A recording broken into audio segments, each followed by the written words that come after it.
So gusto ko lang pakita sa inyo yung mga alaga kong super worm na pinapakain ko ng mga namatay kong isda sa aquarium.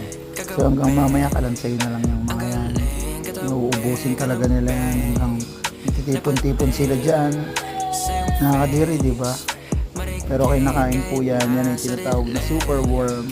Kinakain yan ng mga exotic pets, mga monster fish, tarantula. Yan, mga ganyan. So yan yung mga kinakain nila.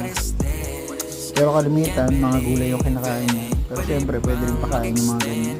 So hanggang mamaya lang, tinik na lang yung matitira sa mga yan. So yun, dudumugin nila yan. Halik malalasap mo sa bawat tungga. Baby, pakipo po sa akin, di